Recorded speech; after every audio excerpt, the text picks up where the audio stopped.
Assalamualaikum and hi everyone. So welcome back to chapter 5.2 Alkene. So in this video, I'm going to discuss about reaction of alkene. Okay, so kita dah learning outcome C kita dah cover. Mechanism nanti. Okay, so justify major minor ni somehow dah cover kat situ. Okay, predict the major product pun done. Right, so next adalah ini. Okay, so in this video, I'm going to cover learning outcome G. Explain the addition reaction of alkene with hydrogen in the presence of catalyst, halogen in inert solvent, halogen in water, hydrogen halide, and acidified water. Okay, right, and then the product form, okay, kita akan ikut rule yang baru, and that is Markov-Nikov rule. Okay, so for mechanism, tak, saya skip. I will discuss in video yang lain untuk mechanism. Okay, and then next one adalah predict the product of reaction between alkene and hydrogen bromide in the presence of hydrogen peroxide. Okay, dia akan jadi anti-Markov-Nikov rule. And then I will explain about this reaction lah, oxidation reaction, ozonolysis, and oxidation reaction by using hot acidified KMnO4.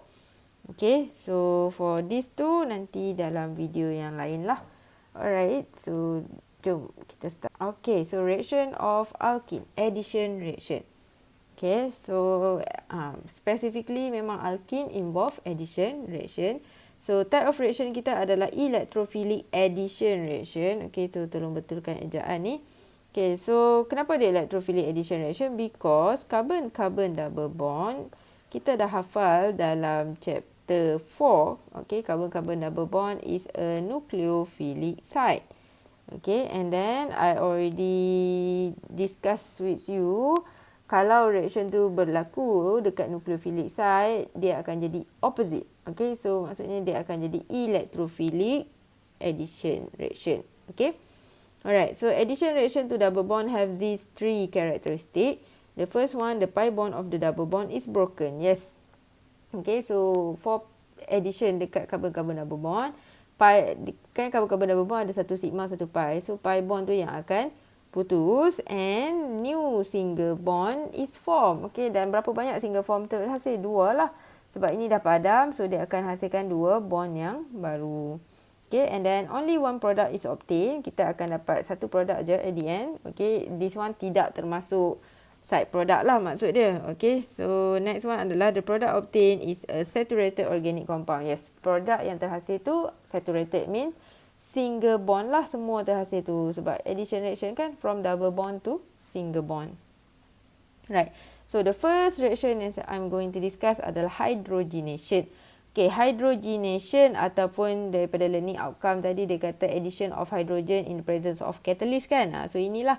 Okay, so our reagent is hydrogen gas. Okay, catalyst kita can be PT or PD. PT here is platinum, PD is palladium. Okay, alright, so kalau kamu nampak H2PT, that is hydrogenation reaction. Hydrogenation reaction is very simple.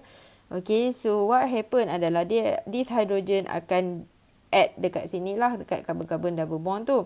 So this carbon-carbon double bond akan jadi single bond. So kita tulis dulu. Okay, so this carbon-carbon double bond dah jadi single bond. Okay, so hydrogen yang ini saya pindahkan dia ke tepi ni lah, sama je. Okay, the same for this one. Okay, the new hydrogen dia akan masuk dekat carbon sini dan carbon sini lah. Okay, so the new hydrogen saya akan lukis dengan colour merah so that you can see it clearly. Ini yang baru masuk. So as you can see, initially kita alkene. But when you react with hydrogen in the presence of catalyst, you will produce alkane. Alright? Okay, and then next one is this example. Okay, example 2. Okay, ni dia lain sikit structure dia, ada CH3 sini. Okay, so basically this is propene lah, 1, 2, 3. Okay, and then kita ada hydrogen. So kita akan tambah dekat tempat carbon-carbon double bond juga. Okay, so kita lukis dulu. C ada CH3 atas, single bond. Ada H, tak terusik. Okay, and then this hydrogen saya pindah tepi. Okay, so hydrogen yang baru akan masuk sini lah. Okay, alright. So that is our product. Alkane juga. Okay, so hydrogenation done. Masukkan je H tu dekat double bond. kita tengok halogenation. Okay, halogenation involve halogen lah. Okay, so addition of halogen in inert solvent. Halogen ni apa? Halogen ni elemen yang berada di group 17 dalam periodic table kamu tu. Fluorine, okay, chlorine, bromine, iodine, itu adalah halogen. Okay, so kita akan tambah halogen dalam inert solvent. Inert solvent means that solvent dia tak akan bertindak balas dengan benda lain lah. Okay, so our reagent is bromine. Inert solvent kita adalah CH2, Cl2.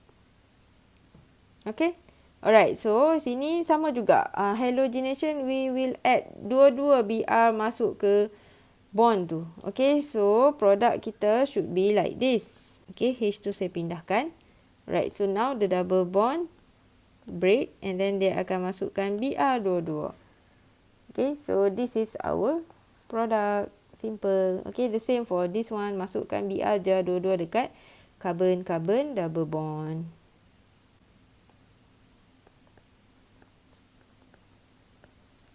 Okay, alright, done.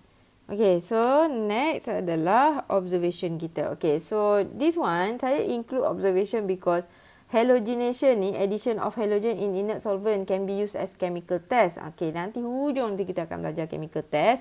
Okay, so bila dia minta chemical test, kamu kena bagi reagent, condition, inert solvent semua, and product, reactant and product dia. Okay, but you should be able to give the observation jugalah. Okay, so observation dia adalah reddish brown color of bromine will be decolorized or reddish brown color of bromine will become colorless. Maksudnya initially this bromine dalam inert solvent ni color dia adalah reddish brown. Okay, so you can imagine lah reddish brown mean brown yang merah-merah sikit. Okay, tapi bila this reddish brown ni reacted with this double bond, dia dah tak jadi reddish brown, dia decolorize. Decolorize mean become colorless. Okay, alright, so that is observation when we react alkene with halogen in inert solvent. Okay, so next one kita akan tengok halogenation, addition of halogen in water. Okay, so our reagent adalah bromine, solvent kita water. Dia lain daripada tadi. Tadi kita punya solvent adalah inert solvent, but this time solvent kita adalah water. And product kita adalah halohydrin. Okay, halohydrin means kita ada halogen dan ada OH. Okay, so ada Br dan OH. Halogen dan OH yang akan masuk dekat carbon-carbon double bond. Okay, so produk kita nak determine macam mana.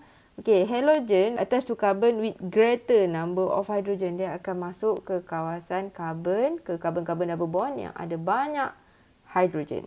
Ingat tu. Tapi OH, okay, OH dia akan pergi ke carbon yang kurang hydrogen. Okay, so kita ada dua carbon-carbon double bond. Nanti tengoklah antara dua ni, yang mana carbon yang kurang hydrogen, itu tempat OH akan masuk. Okay, right, so kita tengok example. So the first example is very easy sebab bilangan H dekat carbon ni sama. So kita tak perlu nak bother about this one lah. Okay, so produk kita akan jadi C single bond C attach dengan H, H, H. Okay, cuma beza dia adalah sini OH satu lagi Br. Okay, mana-mana je lah sama je. If you put your Br here, your OH sini pun betul juga sebab dia benda yang sama. Okay, so next one adalah this example. Okay, this example slightly different because carbon ni attach dengan CH3, this carbon attach dengan dua hydrogen. Okay, so Br nak masuk mana, OH nak masuk mana, mesti ikut atas ni. Kita kata tadi Br akan masuk ke carbon yang banyak H. Okay, so kita lukis dulu structure kita. So that carbon-carbon double bond will break. Okay, this hydrogen remain. This CH3 also remain. Okay, so kita tengoklah antara dua carbon-carbon double bond kita tadi. Okay, carbon mana yang banyak hydrogen? This carbon lah kan. This carbon ada 1, 2 hydrogen attached to it. So maksudnya Br akan masuk dekat sini. Okay, and then how about OH? Okay, OH dia kata akan masuk kepada carbon yang fewer hydrogen. So this carbon attached dengan satu H je. Okay, so itu carbon tu kurang hydrogen lah. So OH masuk sini. Okay, so simple je. Cuma kena ingat lah Br masuk mana, OH masuk mana. Okay, and cara kita tengok H tu adalah kita tengok carbon ni dia attach dengan H berapa H1. This H belong to this carbon. Okay, so tak termasuk cara kita tengok tadilah. Alright, so that is for halogenation, addition of halogen in water. But for this one pun sama juga, you should know the observation. Okay, tapi kalau kita tengok observation dia lain. Okay, kalau bromine in water, colour dia cair sikit. Okay, which is yellowish brown colour of bromine. Okay, so yellowish brown colour of bromine tu akan decolorize ataupun become colourless. Okay. Alright, so done. Next, kita tengok hydrohalogenation. Okay, hydro come from the word hydrogen lah. Halogen ni halogen lah, group 17. So, kita akan add halogen dan hydrogen ke dalam alkene menggunakan rule Markov-Nikov. Okay. Alright, so reagent kita can be HF, HCl, HBr, HI semualah. Okay, so catalyst kita dalam kes ni kita guna AlCl3 for HCl. Okay. So, sebab apa kita kena guna untuk HCl? Sebab HCl ni, kalau kamu tengok ini, reactivity towards alkene, yang paling reaktif adalah HI. Okay, so HI more reaktif, HBr kurang sikit daripada HI tapi better lah daripada HCl. So HCl we can say that the reactivity towards alkene not that good lah. Okay, so dia perlukan catalyst. So kalau kamu react dengan HCl, make sure to add AlCl3 dalam kamu punya reaction tu. Okay, tapi kalau HBr kamu tak perlukan AlCl3 dah sebab dia dah quite reactive. Okay, and then our product will be haloalkane. That means ada alkane yang dalam tu ada halogen. Okay, tu tip to determine product. Okay, follow Markov-Nikov rule to determine the major product. Okay, so tadi dalam elimination reaction kita ada Sazov rule. Ini addition reaction kita ada Markov-Nikov rule. Okay, in Markov-Nikov rule, the addition of hydrogen halide. Okay, addition of hydrogen halide to asymmetrical alkene. Okay, asymmetrical alkene ni macam ni lah. So, ini alkene. Ini H. Okay, lepas tu sebelah ni H. Sebelah lagi CH3. So, dia asymmetrical. Dia tak sama. Okay, so kalau kita nak tambah hydrogen halide kepada alkene yang macam ni, hydrogen tu akan attach diri dia kepada carbon atom yang dekat double bond tu yang ada banyak hydrogen. Okay, so kini hydrogen will go to carbon yang banyak hydrogen. That is the keyword. Okay, and then that will be your major product. Okay, tapi untuk symmetrical alkene like this, ini CH2, you don't have to worry. Just substitute je H kat mana pun, Br kat mana pun. Okay, as long as dekat carbon-carbon double bond.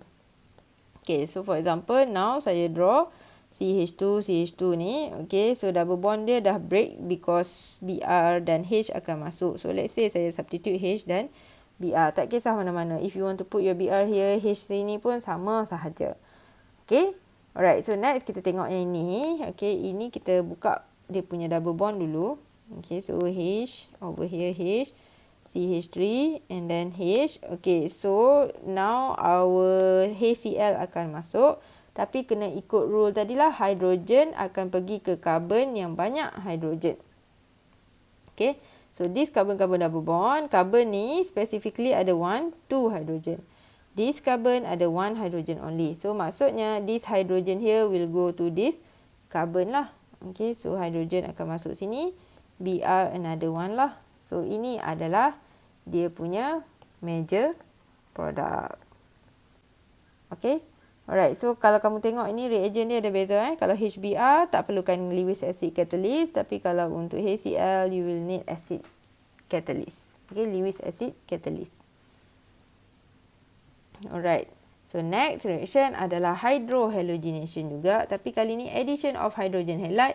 Tapi dia jadi anti-Markov-Nikov rule. Okay, so kenapa anti tiba-tiba kan? So kita tengoklah, anti means dia takkan ikut cakap Markov-Nikov lah. Kalau tadi Markov-Nikov cakap hydrogen must go to carbon yang banyak hydrogen. So kali ni dia tak ikut jalan tu.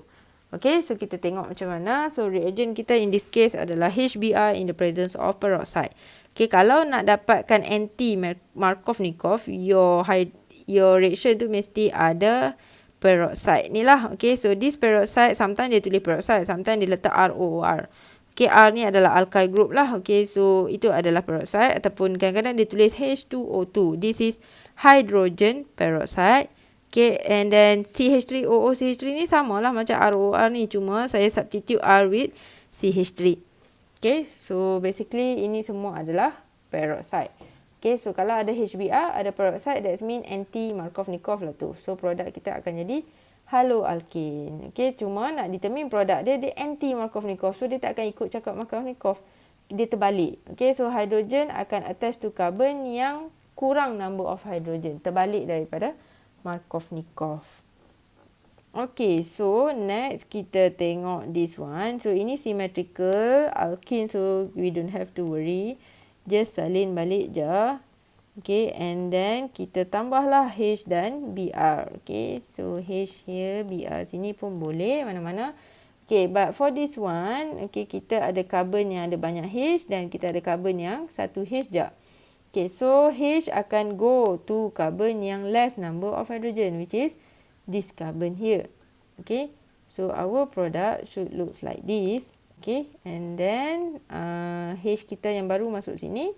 Okay, and then our Br should be here lah, terbalik lah.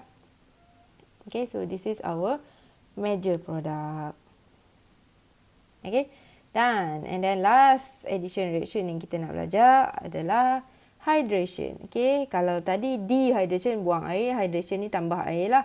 Okay, addition of reaction with acidified water. That means water tu ada acid. Okay, reagent kita adalah H2O and H+, acidified water. Our product will be alcohol. Okay, so kita akan tambah water ni dalam carbon-carbon double bond. So, kita akan tambah H dan OH. Okay, tapi macam mana nak H nak masuk mana, OH nak masuk mana, depend kepada Markovnikov rule. Okay, Markovnikov cakap hydrogen must go to carbon with greater number of hydrogen. Okay, so hydrogen akan masuk carbon yang banyak H lah. So, for this one tak ada masalah. Example 1, because this is symmetrical alkene. Okay, H sini, OH sini. So, let's say lah, sebab water kan, H, OH. Okay, done. Okay, next is this one. Okay, so next masukkan H dan OH. H akan masuk carbon yang banyak H, which is this carbon lah, sebab ada 2 H. Okay, so kita masukkan H kita sini, while OH kita di tempat yang satu lagi lah. Okay. Alright, so settle. That is addition reaction of alkene. Okay. So you have to remember semua ni reagent, condition dia semua kena remember together dengan cara hasilkan produk. Rule kita ada 2 so far, Markovnikov and Selzev rule. Okay, but for Selzev rule is for elimination. Untuk addition kita akan guna Markovnikov rule.